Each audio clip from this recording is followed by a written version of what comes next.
Hello बच्चों, स्वागत है आपका पाई क्लासेस में। आज हम शुरू करने जा रहे हैं क्लास 11th बुक 1 का चैप्टर 2, जिसका टॉपिक है पृथ्वी की उत्पत्ति एवं विकास, the origin of evolution of earth. आपको स्क्रीन पर दिखाई दे रहा होगा नाम। तो सबसे पहले इसका टॉपिक आता है पृथ्वी की उत्पत्ति। हम इसमें ये पढ़ने वाले हैं कि पृथ्वी की उत्पत्ति हमारी कैसे हुई और इसका ये और आरंभिक सिद्धांत क्या है, यानी जो सबसे अर्ली थ्योरीज थी पृथ्वी की उत्पत्ति के बारे में, क्या मत थे, वो हम पढ़ने वाले हैं। ये अनेक वैज्ञानिकों ने दिए हैं, कुछ वैज्ञानिकों ने इसका संशोधन किया है और ये सब परिकल्पनाएं हैं, क्योंकि कोई भी वैज्ञानिक उस समय जीवित नहीं था या किसी के आंखों के सामने ये सब नहीं हुआ था। ये कुछ प्रूफ्स के आधार पर उन्होंने अपनी थ्योरीज दी हैं, कुछ खोज के आधार पर, क्योंकि ये अरबों साल पहले हुई है और उस समय कोई भी मनुष्य या जीव नहीं था जिसके सामने ये हुआ हो। तो इससे परिकल्पनाएं हैं। आइए हम इनको पढ़ते हैं क्या क्या हैं परिकल्पनाएं। देखो, सबसे पहले क्या कहता है, पृथ्वी की उत्पत्ति के संबंध में भिन्न भिन्न दार्शनिकों, ठीक है, भिन्न भिन्न जो हमारे दार्शनिक थे या भूगोलवेत्ता वैज्ञानिकों ने अनेक परिकल्पनाएं दी, अनेक थ्योरीज दी उसने अपनी खोजों के आधार पर, क्योंकि उस समय कोई देखने वाला तो था नहीं कि वास्तव में ऐसा ही हुआ होगा। तो उन्होंने जो अपनी थोड़ी सी डिस्कवरीज करी उनके ऊपर उन्होंने थ्योरीज दी, क्योंकि अरबों साल पहले की ये बातें हैं। तो सबसे पुरानी, सबसे प्रारंभिक जो थ्योरी है हमारी और उसको लोकप्रिय, जो सबसे प्रारंभिक और लोकप्रिय थ्योरी है हमारी, वो जर्मनी के दार्शनिक थे, भूगोलवेत्ता थे, इमैनुअल कांट। इन्होंने ये 1755 में इस थ्योरी को दिया था।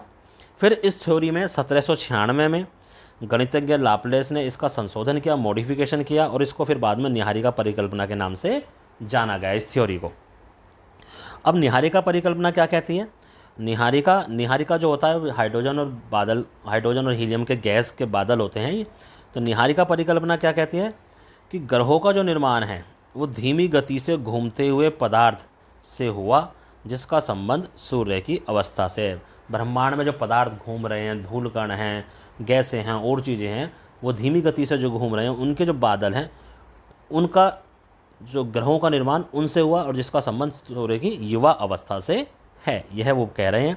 फिर कुछ समय बीता, सन 1900 की बात हुई। उसमें चैम्बरलेन और मोल्टन जैसे दो वैज्ञानिक हुए। उन्होंने कहा ब्रह्मांड में एक अन्य भ्रमणशील तारा, यानी कि एक घूमता हुआ कोई तारा, ब्रह्मांड में बहुत सारे तारे हैं, घूमते रहते हैं, कोई भ्रमण करता हुआ तारा सूर्य के नज़दीक से गुजरा और उस तारे का जो गुरुत्वाकर्षण बल था, उस गुरुत्वाकर्षण बल ने सूर्य की सतह से कुछ पार्ट अपनी ओर खींचा और उसकी वजह से सूर्य की सतह से सिगार, जैसे बीड़ी सिगरेट होते हैं ना, सिगार थोड़ा मोटा होता है, सिगार के आकार का एक पदार्थ उससे अलग हो गया।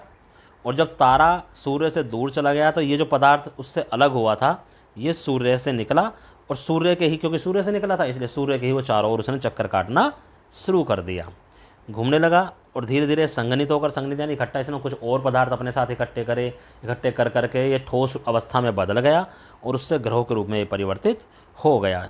तो जैसे मान लो ये हमारा सूर्य है, कोई ये हमारा तारा है, ये धीरे धीरे सूर्य के पास से गुजरा, जब ये यहाँ पर आया होगा इसके नज़दीक, तो इससे एक ये सिगार के आकार का पार्ट थोड़ा सा अलग हो गया, सिगार थोड़ा सा दूर हो गया और जब तारा दूर चला गया तो ये सिगार, क्योंकि सूर्य से टूटा था, तो इस सूर्य के ही चारों ओर घूमने लगा और धीरे धीरे इसने अपने पास और पदार्थ इकट्ठे कर लिए, तो ये इसका साइज बढ़ता चला गया। तो इस तरह से ग्रहों का निर्माण हुआ और सभी ग्रहों का निर्माण इसी प्रकार से हुआ। आगे देखो क्या कहते हैं। फिर ये जो थ्योरी आई थी निहारिका परिकल्पना, सबसे पहले सर जेम्स जीन्स थे जिन्होंने इसका समर्थन किया। फिर सर हैरोल्ड जेफरी थे। जेम्स जीन्स के बाद हैरोल्ड जेफरी ने भी इस मत का समर्थन किया, इस परिकल्पना से वो सहमत थे। कुछ समय बाद के तर्क सूर्य के एक और साथी तारे की बात करते हैं कि भाई सूर्य अकेला नहीं है, ऐसा सूर्य के जैसे एक तारा और है, और इसको द्वैतारक सिद्धांत या बाइनरी थ्योरीज के नाम से जाना जाता है।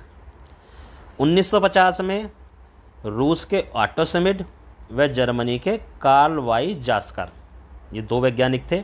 इन्होंने निहारिका परिकल्पना जो अभी हमने ऊपर पढ़ी है उसमें थोड़ा सा संशोधन किया।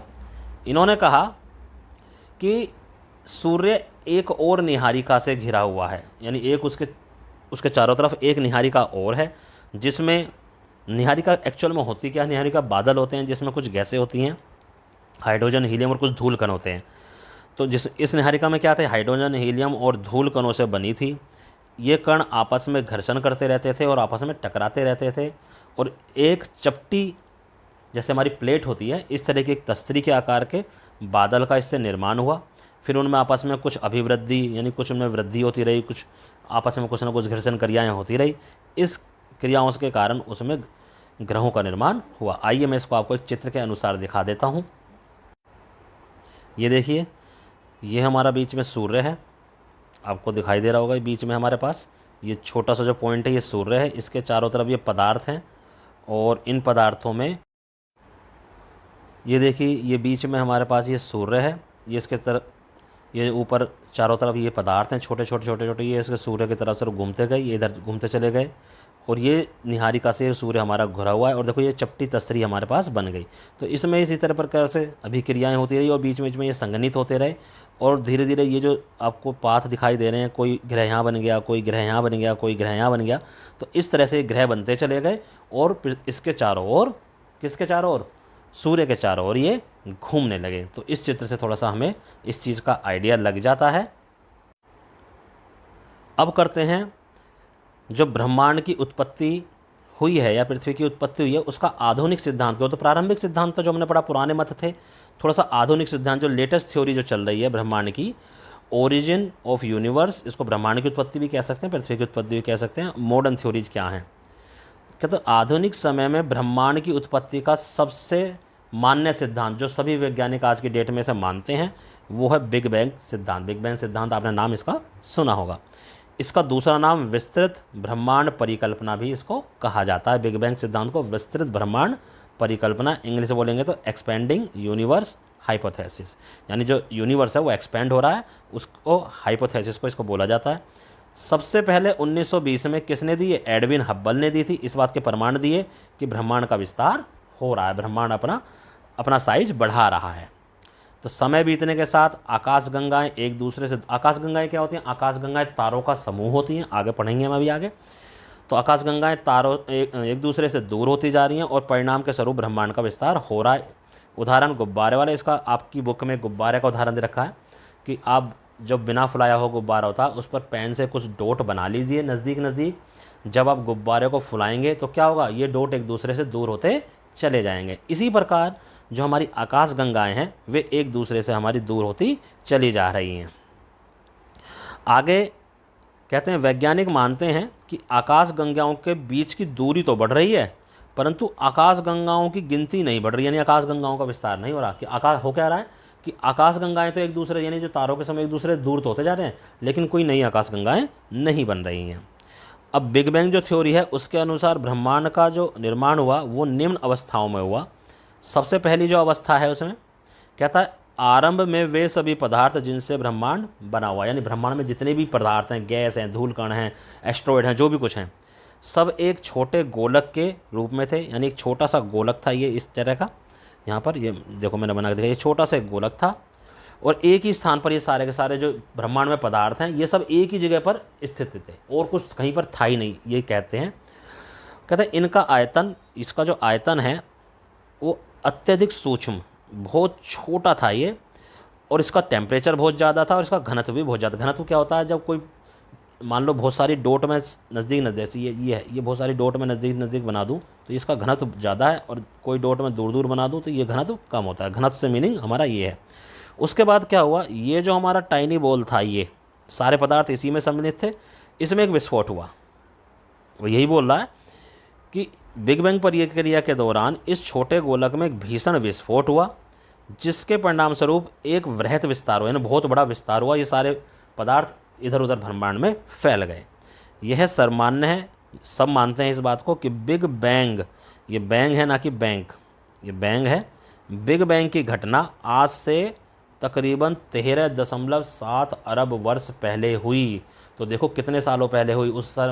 उस समय कोई जीव नहीं था, कोई मनुष्य नहीं था। ये सिर्फ परिकल्पनाएं दे रहे हैं, कुछ इनके हाथ कुछ सबूत लगे हैं, उन सबूतों के आधार पर अब इन्होंने कुछ खोजें करी हैं, उनके आधार पर ये सारी थ्योरीज दी गई हैं। किसी के सामने ये घटनाएं नहीं घटी थी।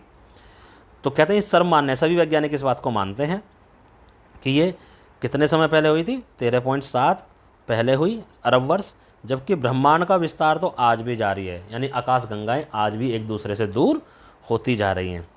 तो विस्तार के कारण कुछ ऊर्जा जो है, एनर्जी जो है वो पदार्थ में बदल गई। जो एनर्जी है ऊपर वो थोड़ी सी धीरे धीरे डिफरेंट पदार्थ में बदलती चली गई।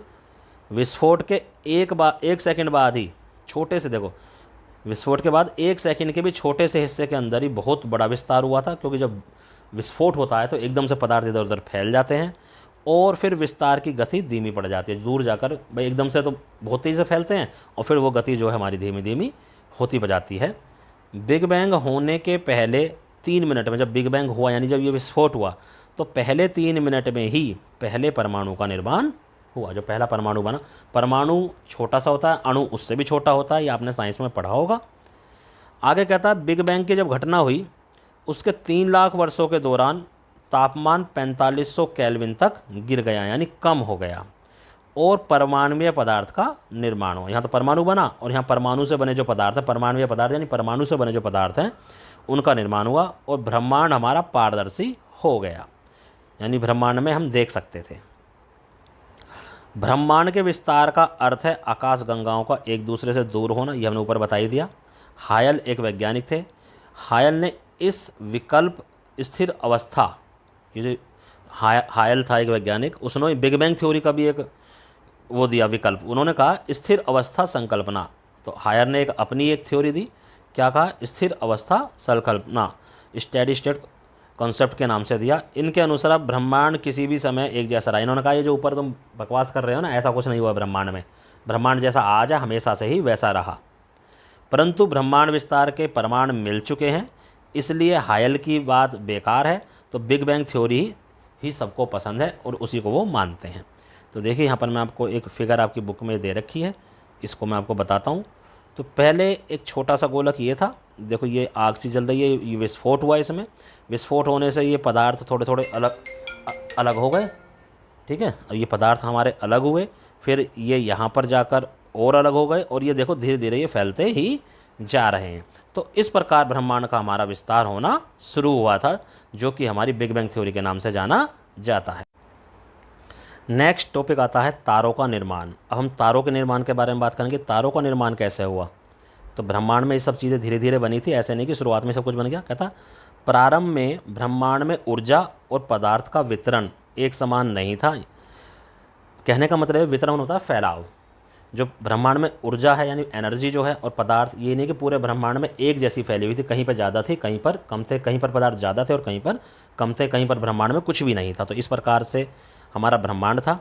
तो प्रारंभ में ऊर्जा और पदार्थ के घनत्व में भिन्नता थी। कहने का मतलब ये, कहीं पर ऊर्जा ज़्यादा थी, कहीं पर पदार्थ ज़्यादा थे, कहीं पर कम थे। तो ये घनत्व में इस तरह से भिन्नता थी, और गुरुत्वाकर्षण में भी उसकी भिन्नता पाई जाती थी। जहाँ घनत्व ज़्यादा होता था वहाँ गुरुत्वाकर्षण बल ज़्यादा होता था, जहाँ घनत्व कम होता था वहाँ गुरुत्वाकर्षण बल कम होता था। तो हुआ क्या, परिणाम स्वरूप पदार्थ एक दूसरे के साथ इकट्ठा होना शुरू हो गए। जहाँ जहाँ गुरुत्वाकर्षण बल ज़्यादा था तो वहाँ वहाँ वो एक दूसरे पदार्थों को अपने साथ इकट्ठा करना उन्होंने शुरू कर दिया। और यही जो एकत्रण यानी इन पदार्थों का इकट्ठा होना आकाश गंगाओं के विकास का आधार बने। इससे आकाश गंगा बननी शुरू हुई। अब एक आकाश गंगा क्या होता है, असंख्य तारों का समूह होता है। देखो ये आकाश गंगा आपको दिखाई दे रही है एक, ये मैंने आकाश गंगा का एक फ़ोटो निकाला है आप लोगों के लिए। तो ये इस तरह से आकाश गंगा होती है। इसमें देखो ये बहुत सारे तारे आपको दिखाई दे रहे होंगे और ये गोल गोल ऐसे फैले हुए होते हैं। और देखो इस तरह से भी होती है आकाश गंगा, ठीक है। ये बीच में आपको दिखाई दे रही है, बीच में कोर होता है, इसको हम कोर बोलते हैं। अभी आगे पढ़ेंगे हम इसको। तो आकाश गंगाओं का विस्तार जो है इतनी तेज़ी से होता है कि उनकी दूरी 1000 प्रकाश वर्षों में मापी जाती है। बहुत तेज़ी से इनका विस्तार होता है। एक आकाश गंगा का व्यास 80,000 से लेकर 80,000 से लेकर 1,50,000 प्रकाश वर्ष तक ये हो सकता है। प्रकाश वर्ष क्या होता है अभी नीचे पढ़ेंगे हम। प्रकाश वर्ष एक मापक है, जैसे किलोमीटर वगैरह होते हैं उसी तरह का मापक है ये। तो 80,000 से लेकर 1,50,000 प्रकाश वर्ष तक इसका व्यास हो सकता है। देखना कितना बड़ा है। तो आकाशगंगा बनने की शुरुआत हाइड्रोजन गैस से बने बादलों के इकट्ठा होने से होती है। तो आकाशगंगा कैसे बनती है, हाइड्रोजन गैस के बादल होते हैं, वे जब आपस में इकट्ठा होने शुरू हो जाते हैं तो उनसे हमारी आकाशगंगा बनती है, जिसे हम निहारिका कहते हैं। निहारिका में गैस के झुंड विकसित हुए और बढ़ते बढ़ते यह झुंड गैसीय पिंड बने। तो अब निहारिका के अंदर, उस नहर के अंदर क्या हुआ कि गैस के जो झुंड थे, हाइड्रोजन गैस के झुंड थे, ये आपस में इकट्ठे होने शुरू हो गए, बढ़े और इकट्ठे होने के गैस के झुंड आपस में एक दूसरे के साथ जुड़ने शुरू हो गए, घनत्व होता शुरू हो गया, जिनसे हमारा तारों का निर्माण प्रारंभ हुआ। तो इस तरह से तारों का निर्माण हमारा बना, और जो कि लगभग 5 से 6 अरब वर्ष पहले हुआ था। ओके, तो एक प्रकाश वर्ष क्या कहते हैं, ये एक प्रकाश वर्ष की, अब देखो दूरी देख लेना, 9.46 गुणा 10 की घात 12, इसको आप ऐसे लिख सकते हो 9.46 गुणा 10 की घात 12 किलोमीटर, ये एक प्रकाश वर्ष की दूरी है इतनी। इसको आप कैलकुलेट करके दो, यानी 10 की, इसका मतलब है 10 की घात 12 का मतलब है 9.46 को ऐसी संख्या से गुना करना जिसमें 12 जीरो आएंगी, तो उसको गुणा कर दोगे तो गुणा करने से इतने किलोमीटर बनती है। और ये एक आकाशगंगा होती कितनी, 80,000 से 1.5 लाख प्रकाश वर्ष के बराबर। तो सोचो कितना बड़ा होगा। ऐसे ही पृथ्वी से जो सूर्य के बीच की दूरी है वो देखो कितनी है, इतने किलोमीटर मानी जाती है पृथ्वी और सूर्य के बीच की दूरी। अगर आप इसको वैसे करो, इकाई, दहाई, सैकड़ा, हज़ार, है ना, 10,000, लाख, 10 लाख यानी 59 लाख हो गया, लाख के बाद क्या आएगा 9 करोड़, फिर 49 करोड़, यानी 149 करोड़ समथिंग किलोमीटर पृथ्वी और सूर्य के बीच की दूरी है। अब प्रकाश वर्ष के रूप में अगर इसको मिनट के रूप में करेंगे तो 8.311 मिनट भी हम इसको कह सकते हैं। तो ये थोड़ा सा बाद में हमने ये भी समझा कि प्रकाश वर्ष क्या होता है, पृथ्वी और सूर्य के मध्य दूरी कितनी होती है, और प्रकाश वर्ष के रूप में अगर हम कहेंगे इस दूरी को तो 8.311 मिनट हम इसको हम बोल सकते हैं। तो इस तरह से आज हमने 3 टॉपिक करे हैं। उम्मीद करता हूँ ये आपको समझ में आए होंगे। आगे आने वाले दिनों में और धीरे धीरे 2-2, 3-3 टॉपिक करके हम इस चैप्टर को कंप्लीट कर लेंगे। अपने साथियों के साथ इसको शेयर कीजिए। धन्यवाद।